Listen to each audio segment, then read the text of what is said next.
All right, we are here to talk about cyberbullying, to talk about what our students are doing and seeing online, and how we as a school can work on making some efforts to prevent and to identify cyberbullying. So, first of all, we want to look at what's happening with our kids. So, the reality is our students are using the internet, they're using devices, and they're using them all the time.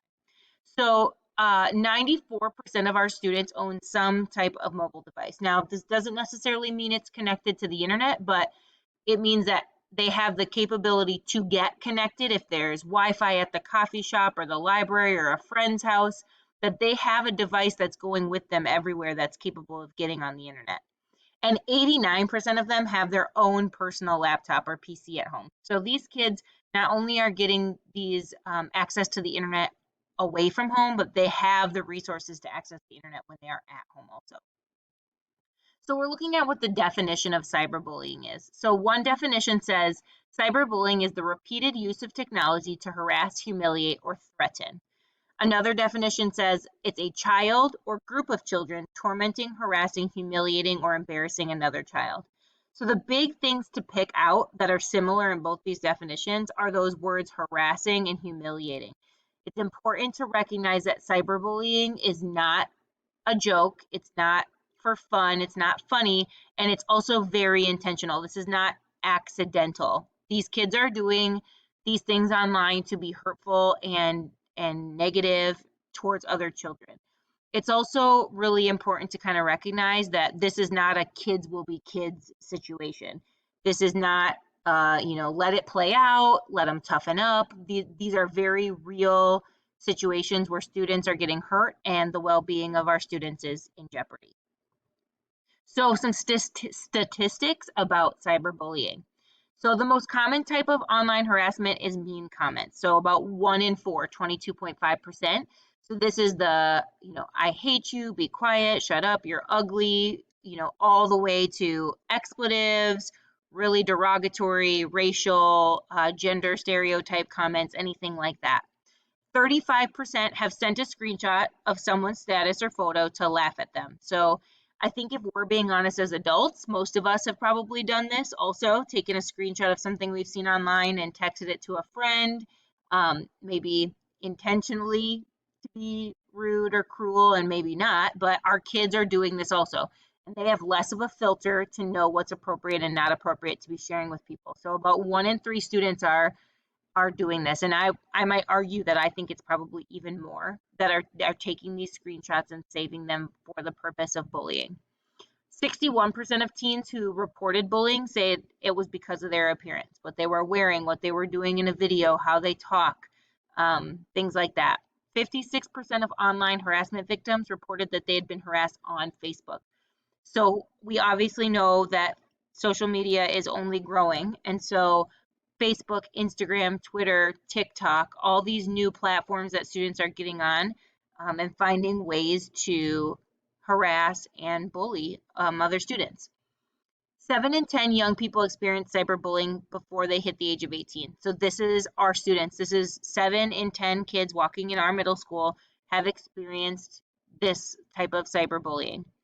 And girls are more likely to be cyberbullies than boys. So we're going to talk about this in a few slides, but the reality that girls typically tend to hide behind the screen a little bit more than boys do.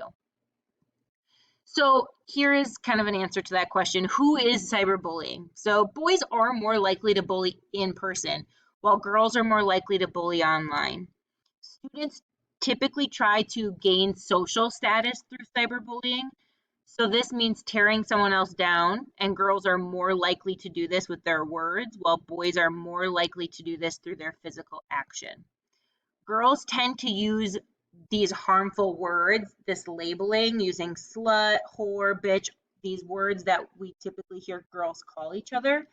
And boys typically, who are cyberbullying, use kind of the accusations of being gay, using sexuality or sexual orientation against somebody. So I think that as teachers, we probably can see this. We see our girls using their words a little bit more than boys, boys being a little bit more physical, tending to maybe just punch someone in the face instead of call them a mean name.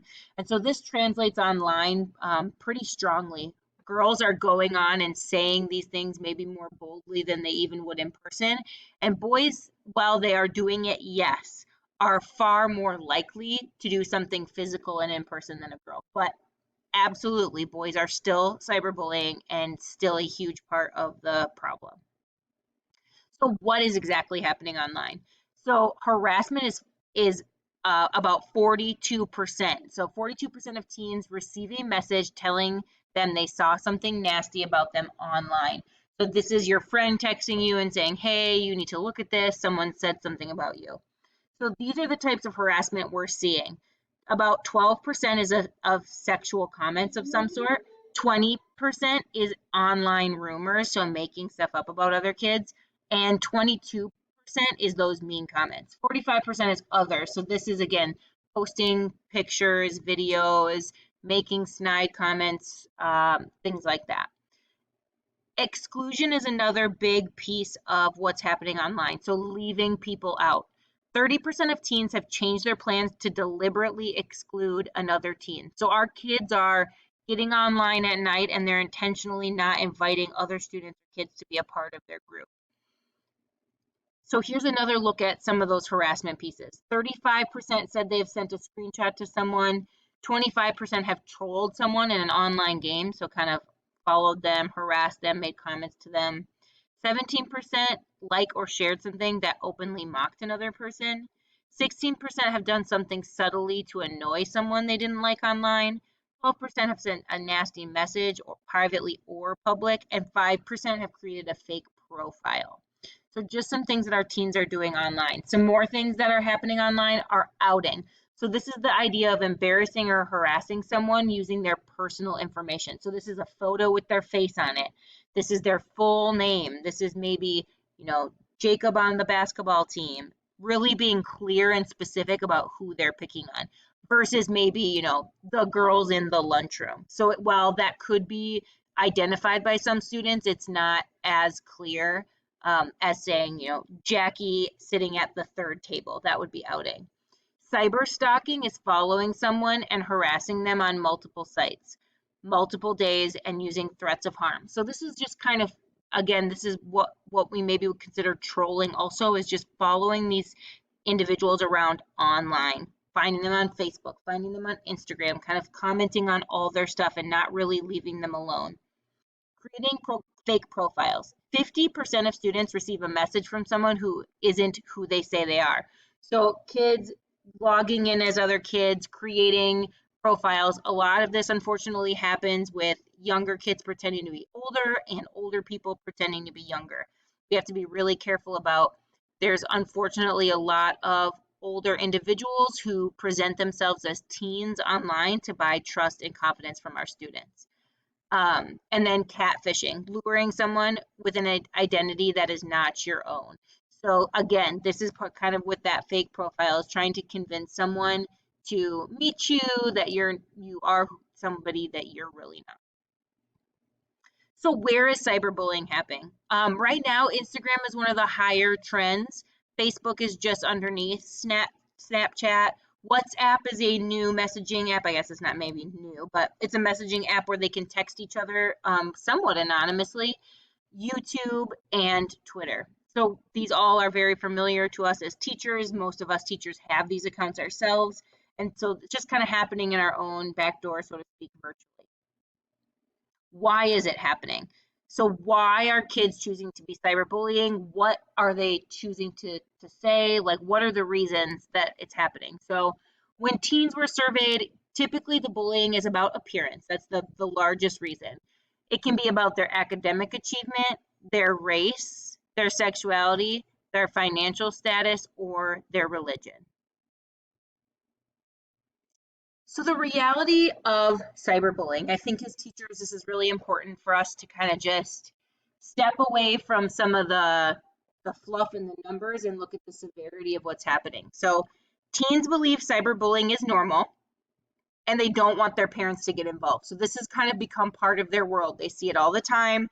It started to normalize for them, and that's alarming. A survey of 2,000 middle school students revealed that cyberbullying victims were nearly twice as likely to attempt suicide compared to students not targeted with online abuse. So these are the students, we are middle school teachers, these are the students that we participate with in every day. So students who are experiencing this cyberbullying, going back to number one, are probably not telling us or telling us the extent that it's happening. And therefore, not only are they more likely probably for mental health concerns and or suicide because of the secrecy, but just in general, statistics tell us they're more likely to attempt suicide.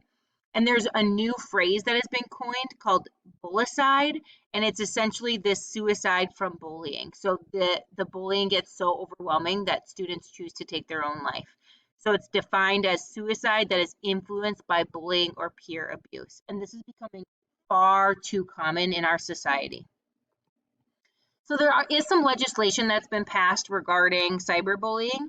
So as of January 2015, 49 states had enacted bullying prevention laws, and all states required schools to have policies that deal with bullying, and almost all these policies do refer to cyberbullying, as ours does. Schools have the authority to discipline off-campus bullying when it disrupts the education of the school environment.